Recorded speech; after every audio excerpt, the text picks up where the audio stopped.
Peace and welcome to another Top 10 Video Game Songs. A lot of people hate water stages and I tend to agree. One of the only good parts about water stages is the music. So now take an entire game that's nothing but water stages and you have Ecco the Dolphin. Today we are taking a look at what we think is one of the more underrated soundtracks. This is one of the first soundtracks for a video game that is in full CD quality. Composed and arranged by Spencer Nilsson, released in 1993, here are our top 10 tracks from Ecco the Dolphin on the Sega CD.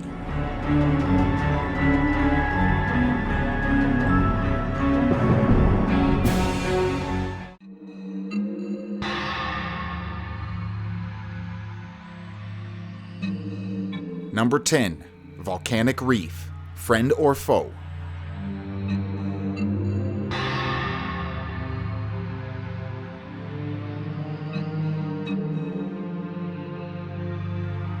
Our 10th spot today is the longest beat on the entire soundtrack. Clocking in at over 6 minutes, this track has a first part and second part which sound a little bit similar, but this is a track that requires attention.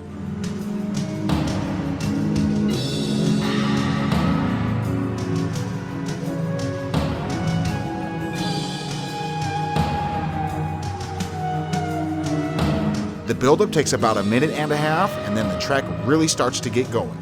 I find the synths to be a little bit relaxing while the percussions keep the track alive and the listener awake.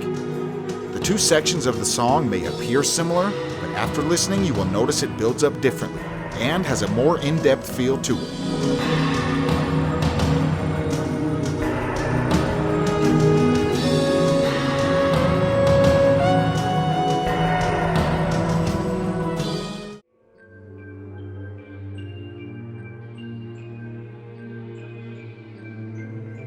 Number 9, The Vents, Motion E.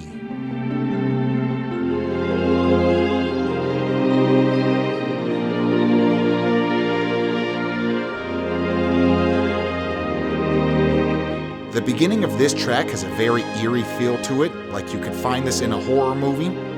Once the track gets going and more instruments kick in, it starts to remind me of Final Fantasy VII, or almost a little bit of Tangerine Dream in there.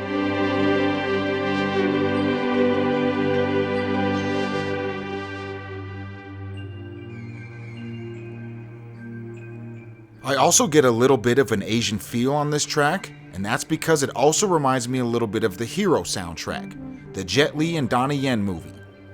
But once this track gets going, it stands by itself. I don't mean better or worse than anything I compared it to, just that it started to sound more and more unique as it progresses.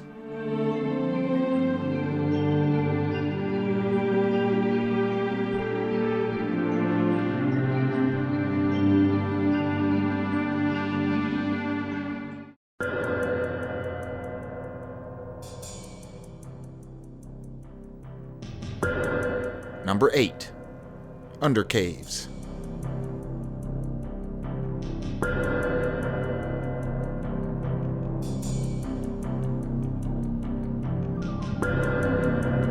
Our 8th spot kind of reminds me of Tenchu Stealth Assassins.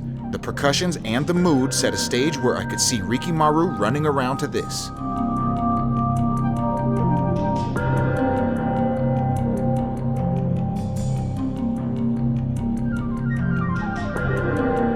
Not only does this one give the feeling of a secret mission, but once it gets going, it would fit a mini-boss fight portion of the same stage. The track has impressive productions and it works best in CD quality. The Genesis sound chip would ruin this in my opinion. The slow tempo and the feeling the song gives is perfect for an underwater stage.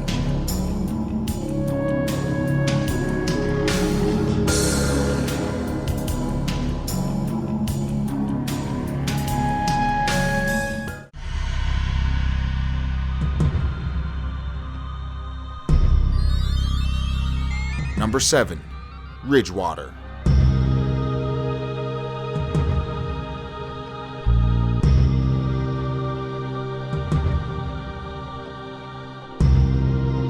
Ridgewater, like most tracks in Ecco, has a slow build, but once it gets going, I really like the tune.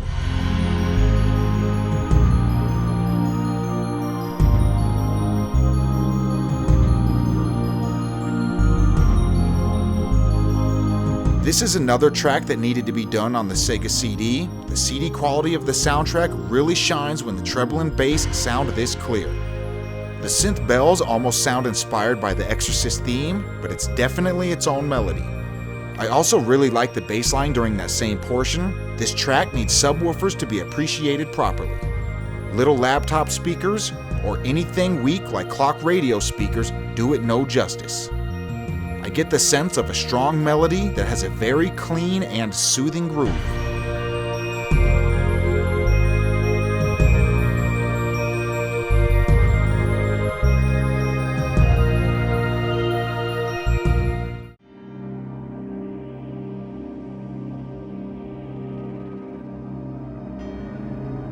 Number 6, Jurassic Beach.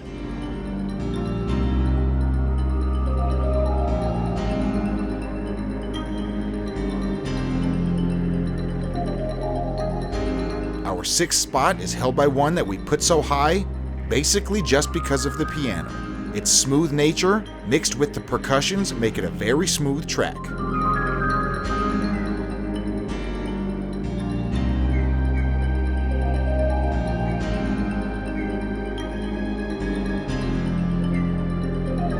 What can we say? We like the Ecco soundtrack because it's so smooth and relaxing, and this track sums it up pretty well. It's relaxing and has many unique sounds that you don't hear in everyday songs. Just maybe don't listen to it while you are driving. You might start to fall asleep.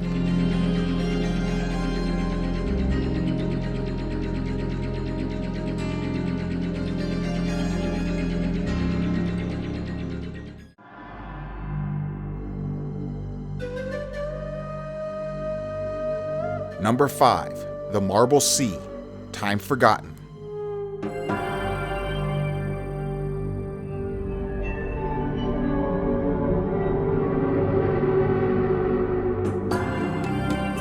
We put this track so high for a few reasons, one of the main being just how unique it really is, and the second is just how eerie it starts out. The flute sets a certain mood to start out, and all of the other instruments that slowly join in just help the beat to dive even deeper.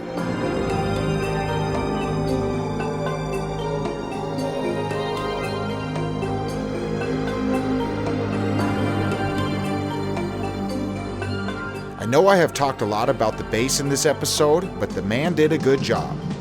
Combine that mean bass with the percussions and melodies that are perfect for a water stage, or even perhaps a space stage, or a horror game, or any other game at night for that matter.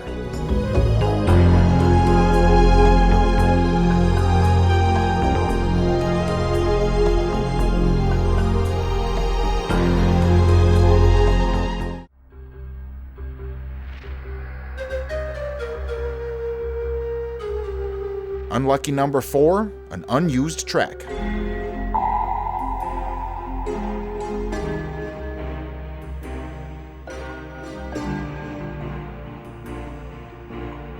To be honest, I don't know why this went unused. I find it to be a unique track as well as a good overall tune. Again, I get a little bit of an Asian feel at the beginning of it. The flute and the bells almost remind me of the Karate Kid movies.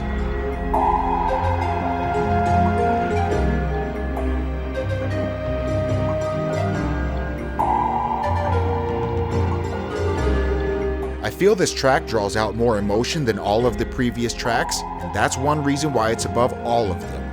It has a good melody in general. The mood drastically changes from the intro compared to by the time it ends. It starts with a slower exotic setting, then you can feel it building, and the next thing you know, it's a strong beat ready to take on anything. And this one fits perfectly at number 4 because it wasn't even used.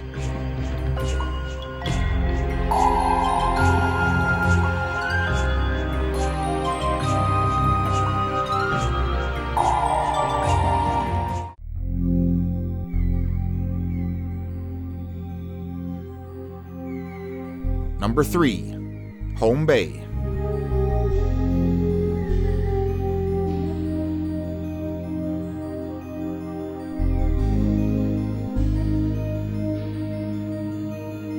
Another Ecco song with a kick-ass bass line. Spencer Nilsson, if there's anything he did with this soundtrack, it was lay down some really good melodies with some equally good bass lines.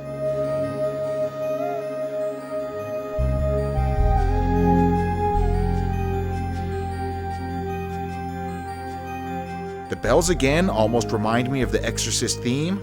This one may be more than the other, but once the beat allows you to think that, it completely switches up. I really think if some of these tracks were on a different game that wasn't seen as boring by so many people, then it would have been seen as one of the greatest video game soundtracks of its era.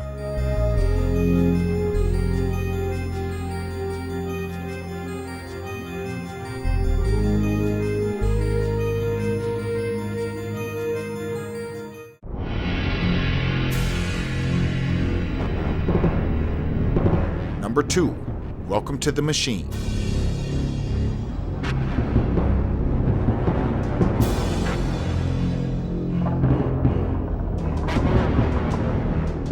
This is where it gets serious. This beat lets you know exactly what time it is. The heavy violin mixed in with some drums that sound like they are ready for war, it pretty much sets the perfect mood for the machine.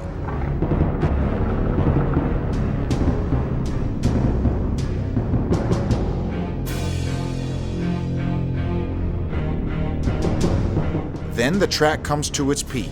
A flute mixed with the sound that's straight from the movie Bloodsport kick in. It may not be the best melody or chord progression on the soundtrack, but this is about the mood it sets. It's chaotic, it's sentimental, it's strong, and it's determined.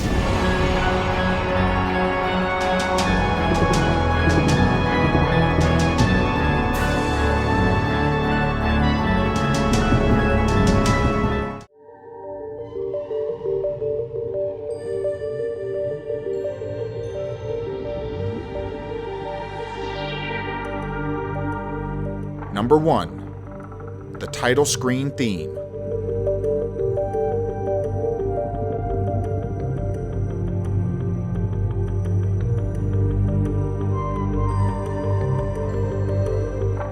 This track was a no-brainer as our top spot. It stands alone on a great soundtrack. It's easy to be good when everything else is average, but that is not the case here. This is a great track on a great soundtrack. The production quality of this one lets you know exactly what you're in for. This is another one that is not only perfect for underwater stages, but could also fit in many other styles.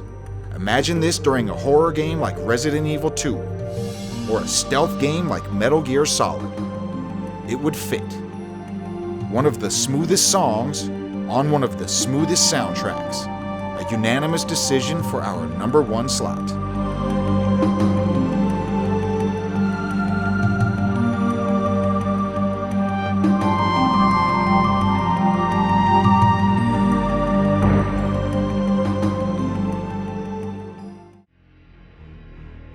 I do believe the synthesizer used to compose the Ecco Sega CD soundtrack was also used to record the Bloodsport soundtrack. I was recently interested in finding a new keyboard to make music with, and I was watching videos to hear the sounds they produce. While watching, I heard this.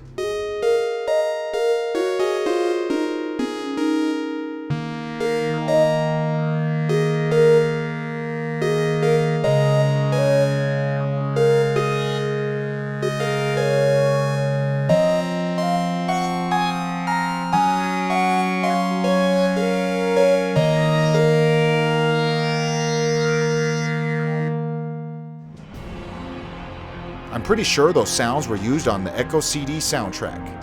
And also during that same video, I heard these sounds.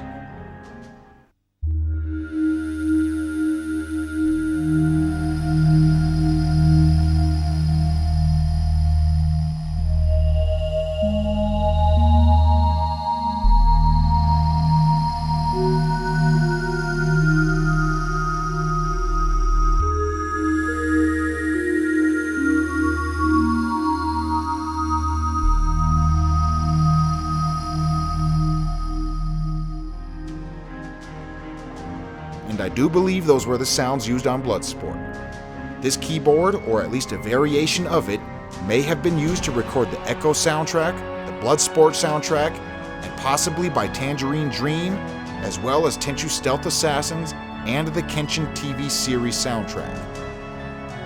I will include the link for the sound demo on the keyboard, and maybe you guys will recognize other soundtracks that have been composed with this same keyboard. I would be interested in listening to what people find. Anyways, for now, until then, I am ICC. Thanks for watching. Peace.